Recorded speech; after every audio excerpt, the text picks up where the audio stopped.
Good day, ma'am. This is Carmela. I reporting for the first group in finance. So, my first topic is lodging revenue paradox. So, what is lodging revenue paradox? All revenue management use relevant data and their insight to make good inventory management, pricing, and distribution channel management decision.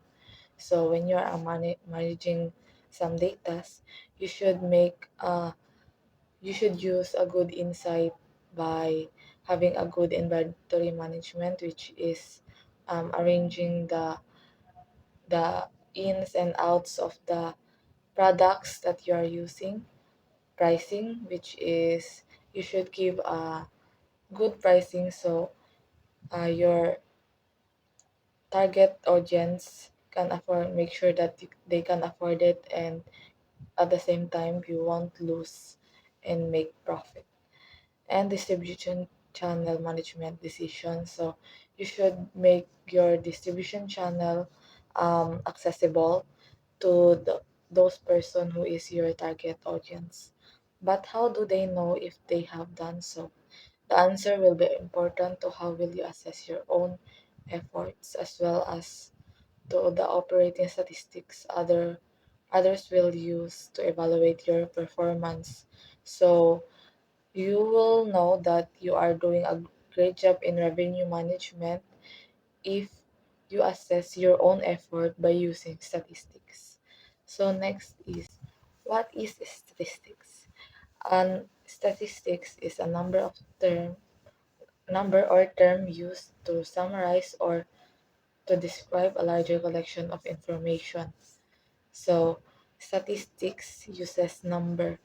It summarizes the collection of information by giving a exact description on what is happening or how does your numbers through the whole process on your business is going. So example of statistics include the sums. For example, is the sum of your expenses, the sum of your profit, or anything that you add up to have their total. Next is averages, which is the common or the usual profit or something that is in the numbers that usually appear. Next is the ratios, which is usually the comparison. Example is ratio of uh, 10,000 to 12,000, which shows that the more recent one you have gained additional 2,000. So ratio in is a comparison of two numbers. Next is to illustrate the importance of properly evaluating operating statistics. Assume you are revenue managing for a hotel located in the city in which last month average occupancy rate for all hotels was 65%. So last month average occupancy rate is 65% and you achieve 90% occupancy last month. So sa ibang hotel, nag-gain sila 65% or nag-occupy sila space 60% while your hotel achieved 90% last month. Should you be pleased? Next is,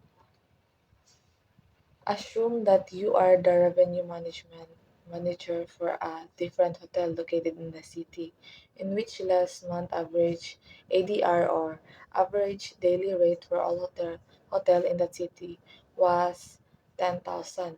Your hotel achieved 12,000 average daily rate during the same period. Should you be pleased?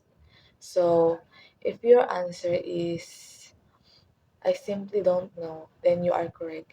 And you also know one of the lodging revenue management important lesson.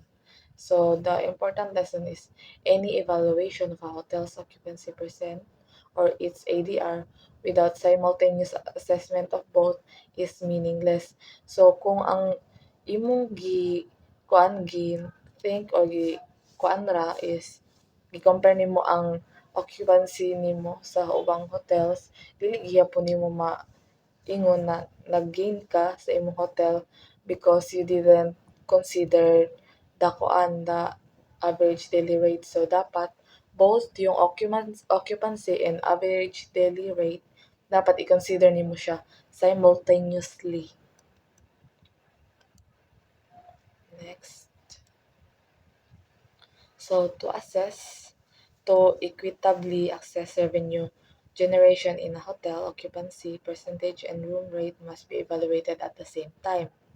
This revenue assessment paradox exists in the lodging industry and is quite similar to the load factor paradox faced in airlines. So, ma-encounter gihapon nimo ni na paradox sa airlines, not only in the hotels but both industries. So, revenue managers must carefully balance quantity of products sold, kung pila ang nasold with the prices charged or average daily rate. So, dapat simultaneous gyud nimo siya na ikuan like i-think or i-manage. Dili pwedeng isa ra imo ang lantawon kay dili nimo ma-evaluate og tarong if kulang ni imo ang data. So, do you recall the formula for RevPAR, which is revenue per available room? So, this is the formula. Average daily rate times occupancy percentage is equals to revenue per available room. So, ang daily rate is i-times nimo sa occupancy percentage, dira nimo makuha ang kuan of uh, revenue per available room. So note that this formula permits revenue managers to simultaneously consider the ADR and the occupancy rate. So kung gitimes nimo ang ADR and occupancy rate, matik na it means na gina-connect nimo ang duha or isinasaalang-alang nimo ang both decision for the hotel's revenue generation.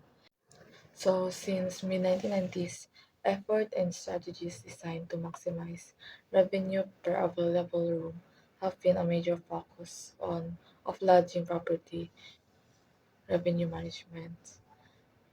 Interestingly, while property revenue managers and good number of management companies use RevPAR to measure their effectiveness, sophisticated hotel owners typically do not. So, in 1990s, nag-start na sila og RevPAR to assess the profit to measure their effectiveness. Some hotels do not do that. The reason why are many, but they relate directly to importance of revenue optimization and profitability or GOPAR, which is gross operating profit per available room. This means that kina-measure nila more on the effectiveness of their business rather than the revenue maximization. So, para ma-compute ang GOPAR, ang ginivide nila ang operating profit sa kuan uh, available room. So, gina-compute nila ang efficiency rather than the money they earn. So, my next topic is revenue per occupied room or RevPOR. So, ang formula ng RevPOR is rooms plus non-rooms na revenue divide mo sa total occupied rooms. So, kung ang RevPAR, gina-think ra niya is yung mga rooms na occupancy and of the rooms, ang RevPOR, mo consider po siya sa mga gin-offer sa hotel but outside the room. As professional revenue managers, it is important for you to recognize that RevPAR statistic used in unlimited service hotel represents in a very different concept than does the one used for in a full service hotel. So ang RevPAR, like I said, mas gamay iya ang gina-occupy, mara gina total because it only thinks and talks about the room occupancy rate and the profit there, while RevPOR consider the other aspect, and I will mention it later. So this is so because RevPAR is traditionally calculated does not take into account revenue from other hotel services and revenue centers such as restaurants, spas, golf courses, marinas, and casinos. So those what I've mentioned is kasama gihapon siya sa kuan. Gina-offer sa hotel, but these are the things that you can avail outside the rooms, pero inside gihapon siya sa hotel na manage. So as a result, revenue managers working in a full-service hotel often calculate RevPOR to serve as an additional measure of their property's revenue generating ability. So, not they should also consider the other things the kasama sa RevPOR because it is still a part of the hotel. So, mas ginagamit ng mga full-service na hotel is yung RevPOR kaysa RevPAR kay dako ang iyang sakop. So, the hotel that generates significant non-rooms revenue will be very interested in measuring and evaluating its guest spending pattern. So, of course, dahil daghan man ang mga kuan, ang hotels, maka-feel jud ka sa spending pattern ng mga guests if lantawon nimo ang ang pag-avail sa kuan revenue sa outside sa rooms.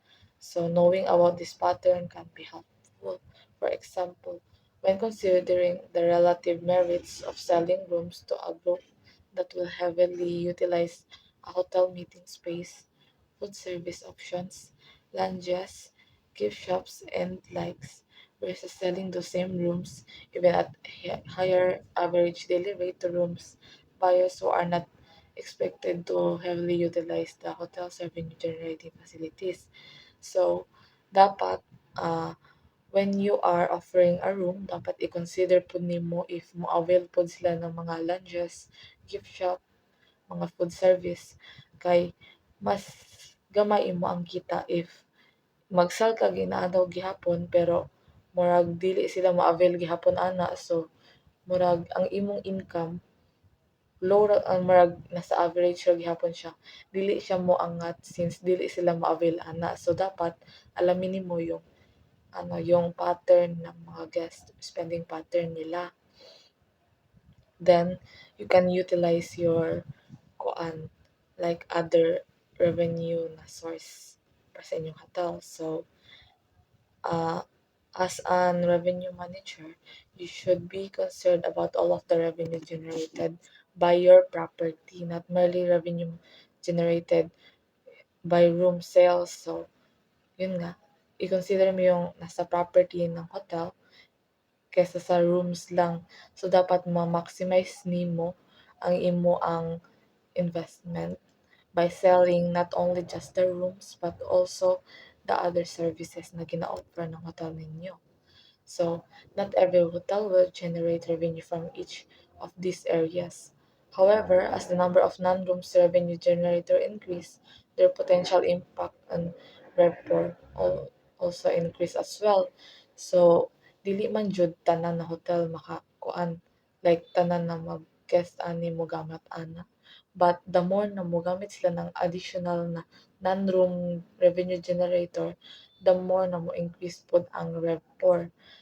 As there will increase, the reports are also to be desired, and as a result, revenue managers should regularly monitor and assess their property reports. So, kinahanglan po i-assess ang mga nasa property.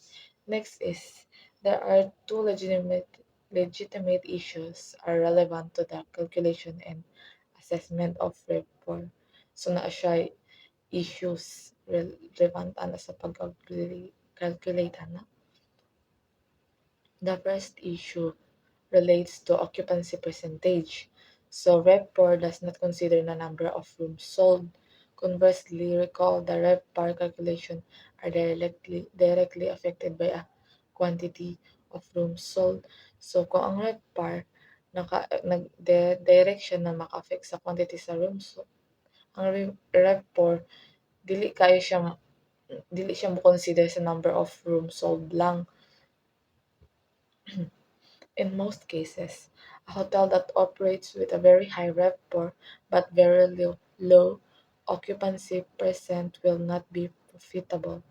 So, kung ang hotel na mo-operate with taas kay siya RevPAR or yung mga non-rooms pero gamay ang occupancy percent is dili gyapon siya profitable kay daghan kayong mga rooms na dili na-avail o mas okay man gud na daghan ang mga rooms na ma-avail kay daghan pod na more possibility na ma-avail pod sila mga non-rooms, 'di ba? So kung gamay ra ang ma-avail na occupants sa room, gamay ra pod ang mukuan sa non-rooms, ma-avail sa non-rooms. So for that reason, the author suggests that some revenue managements working of full service properties may prefer to modify traditionally calculated RevPAR formula to include non-rooms revenue. So, para mas nindot ang pag-calculate, murag gina-improve nila ang RevPAR na formula. Doing so creates modified total RevPAR statistic. For many revenue managements, the computation and assessment of this newly proposed total RevPAR statistic could be very useful. So, useful jud na siya. So, every time dapat mag-aim tag improvement para mas manindot ang pag-manage nato.